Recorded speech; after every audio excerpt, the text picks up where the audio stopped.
那很多人都知道这款产品轻薄，这一点并不是那么的触动到我。我觉得在折叠屏上，ColorOS 的表现非常好，反而有2点可能很多人没怎么提，但我用起来感觉有些难受的。Hello， 大家好，我是 JK， 就是18天分享多一点。本期视频的主角就是我用了很久的 OPPO Find N5。我是从也用了很久的华为 Mate X6换到了这款产品。很多人可能知道我是一个折叠屏的忠实爱好者，所以呢，本期视频聊 OPPO Find N5的时候，我也会结合华为 Mate X6的一些体验来一起聊聊 OPPO 哪些地方可能做得更好一些，有哪些地方还有待于提升。先来说外观吧 ，OPPO Find N5呢，我第一次见到它是在 OPPO 的线下活动。那很多人都知道这款产品主打的一个亮点就是它轻薄啊，但实话实说，这一点并不是那么的触动到我。因为现在你像 X6 包括荣耀 Magic V3 都已经很轻薄了，而这款产品真正触动到我的其实是它在轻薄基础上的可靠性。那这一点呢，在我们的首发视频里已经提过了，确实让我印象比较深刻。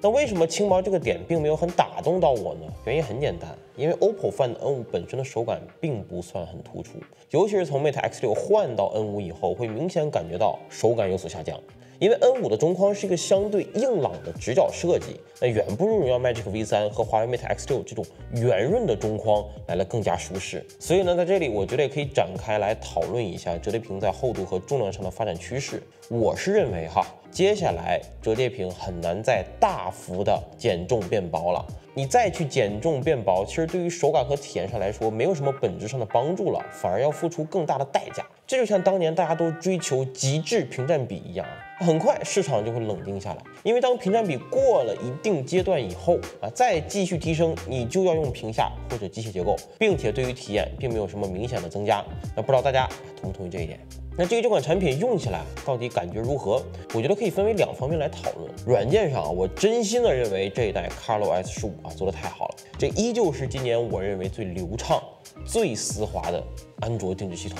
没有之一。无论是流体云的切换，还是在快速打开应用时的过渡动画，用 ColorOS 15给我最大的感受就是得心应手，心情愉悦。并且呢 ，OPPO 把 DeepSeek 和自己的小布结合在一起，这一点在我看来是非常加分的啊！我日常有很多问题呢，都会问 DeepSeek， 用 OPPO 的体验就非常棒，服务器呢要比 DeepSeek 官方的还要更稳定，并且入口统一。就相当于在用自己的语音助手一样，而且 OPPO 针对折叠屏还有非常多实用的功能，比如说盒盖以后继续使用，这个功能特别好，想用就往上滑一下，不想用就不管了。还有无线屏在多个应用中快速切换，效率比分屏高很多。你包括桌面的 Dock 栏、文件管理等等，都是我常用的功能。我觉得在折叠屏上ColorOS 的表现非常好。其实说实话这一代 N5 有些新的软件功能我是用不太上的，比如说那个远程操控，因为我现在不用 Mac， 所以呢，它这个很大的卖点我是体验不到的。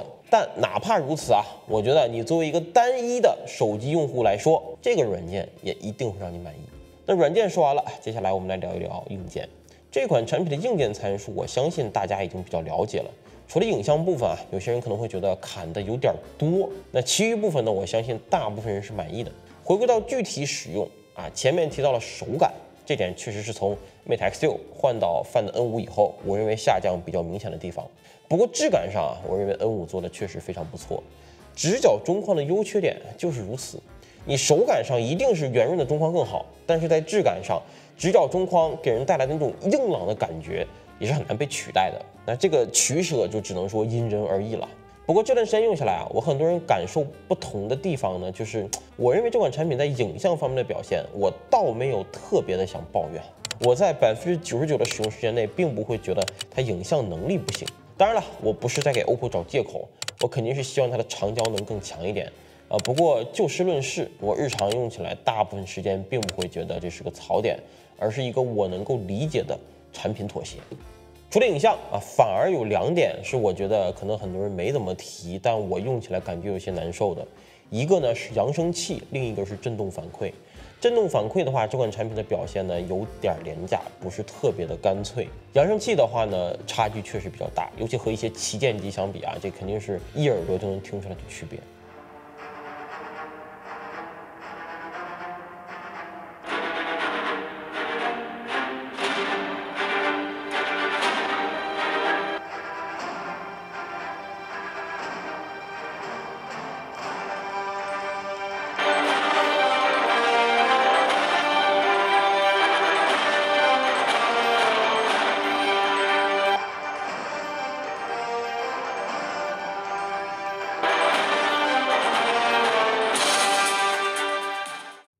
所以我用了这段时间以后啊，如果你问我 OPPO 有没有做出一款优秀的折叠屏产品啊，我觉得是一定有的。它在硬件上足够均衡了，并且呢还有轻薄这种参数上的卖点，而且也弥补了之前那种缺少无线充电的大短板。但是我认为这款产品能在我这儿获得一个比较高的评价，那最主要的原因呢还是软件方面，就这一代 ColorOS 在流畅性、完成度、稳定性上是非常可怕的。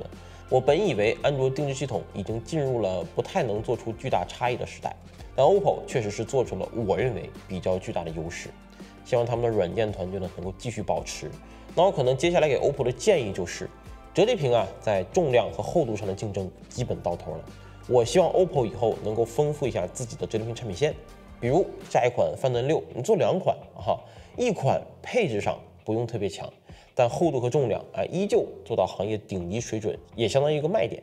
而另一款呢，厚度和重量上可以稍微放开一些，但是在影像、扬声器包括震动反馈上能够做到更加均衡。我相信这种产品策略应该是更加优秀的。那这样对于我来说，我可能就会选择参数上更强、更均衡的那一款，而不用去牺牲某些小点上的体验。那不知道大家同不同意？觉得这个方法有没有道理呢？OK， 那本期视频的主要内容就这么多。如果各位对Find N5还有什么想讨论的，可以评论或者弹幕回复一下。本期视频的主要内容就这么多。如果喜欢本期视频的话，请到点赞、评论、推转发。我是 HK， 我们下期视频见，祝各位好运，